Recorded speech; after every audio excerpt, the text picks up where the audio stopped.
The boy at the back of the class, chapter 19, the Queen's Palace. There are so many police, whispered Tom as we walked down the big, bright red road. Everywhere we looked, there were lots of orange cones and police in yellow jackets sitting on horses. I know, I whispered back. We didn't really need to whisper, but seeing so many police cars and officers was making us both nervous, especially as we weren't with a grown-up. Come on, I said, pulling Tom behind me. Let's go. We walked just as fast as we could, but the red road was long and it felt as if we had been walking for miles. Before we finally saw the fountain the taxi man had told us about. Look, said Tom, pointing up at the giant black gates of the palace. The spiked ends looked like they had been dipped in gold, and there were hundreds of people everywhere. It looked like this, and there's a picture. It's quite an accurate picture of what the Buckingham Palace looks like. There must be something happening, I said, looking around. I don't remember it being this busy when I came with Mum. The road ahead of us was filled with hundreds of people, lots of them with cameras around their necks. Some were talking and waving to the policemen. Others were climbing the giant fountain and sitting on its short walls, and yet more were leaning against the grey barriers that had been placed all along the sides of the pavements. There were people with large cameras resting on their shoulders, looking like they were getting ready to film something, and huge helicopters that looked like giant dragonflies humming in the sky above and making the air shake. Maybe someone special's coming to visit, suggested Tom. Let's go over there and find out, I said, pointing to the two biggest gates that lay in front of the palace. Each gate had a golden crest that was almost as big as me stuck on them, and showed two lions dancing in front of some of the large spiky leaves. Two police officers, dressed all in black and with large stars in the middle of their helmets, were sitting on horses in front of both the gates, silently observing the crowds. Are those the Queen's police? Asked Tom, pointing to them. Shall we go and ask them if we can see her? I shook my head. The Queen's extra special police are the ones in those red jackets and giant hats. They're the guards of the palace. So we have to ask one of them. Come on, I'll show you. Holding each other's hands, we zigzagged our way through the crowd until we found a tiny gap in one of the grey barriers. Squeezing through it, we ran across the big red road until we reached the barriers next to where the big black and golden gates were. Trying to say excuse me and sorry as we pushed our way past the crowds was hard work, but after a few minutes we finally reached the palace gates. See, I said, pointing through the railings. Those are the special guards. We need to get near to one of them. Tom pushed his face through two of the railings and stared at the palace guards. You can tell right away they're more special than the normal police because they wear bright red coats and extra shiny buttons, and they have coins on their chests and huge hairy hats that cover half their eyes. They also carry extra pointy guns and stand as still as statues inside special tiny black houses. The palace guards both suddenly said, "Ha!" and marched across in front of the palace like toy soldiers. Why did they say hut? asked Tom, watching with his mouth open. Because they're swapping huts, I said, remembering what my mum had told me when I asked her the same question. Oh, cool, said Tom. So what do we do now? How do we give them our note for the Queen? I don't know, I said, realising that I must have remembered things wrong.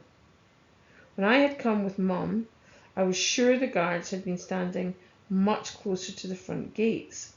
Now they were so far away we couldn't even send them the note by airmail, even if we could make it into a paper aeroplane that could fly straight. I was wondering what we should do when, in the distance, a bell chimed 11 times. When it had finished, a man in a bright blue tracksuit top standing next to us shouted, "They're going to start any minute now. Time to get your cameras ready." A large group of people standing in front of us quickly got out their cameras, and everywhere I looked, hundreds of people began doing the same thing. Then, suddenly, everyone fell quiet. I looked back through the gates towards the palace. Both of the palace guards were standing extra still, and, like a sweet wrapper, being crunched together every few seconds, we heard the distant sound of marching. "Look!" cried out Tom, clinging onto the gates for a better view. He pointed towards the water fountain where, from far away, little dots of red and black and gold were marching and playing trumpets and drums. "Let's get to the front," I whispered, and saying "sorry" and "excuse me please," we pushed our way back to the front near the grey barriers. "Look over there," said Tom, prodding me, as he pointed to where the two large palace gates stood closed.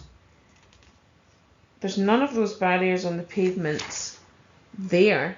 See, we might be able to reach the guards better from there."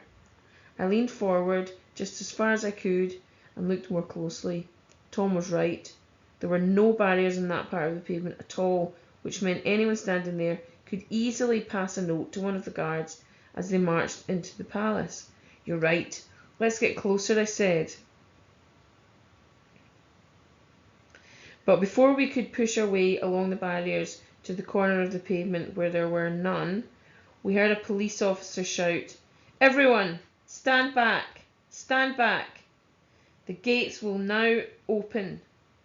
As the crowds surged forward and forced us to press up against the barriers, we saw the large gold-crested gates begin to swing open from inside. The palace courtyard was now filled with lots of palace guards who had silently joined the two we had seen before, and were all standing still. "Whoa, that's awesome!" cried Tom, his eyes wide and his cheeks pink as he pointed back up the main road towards the fountain.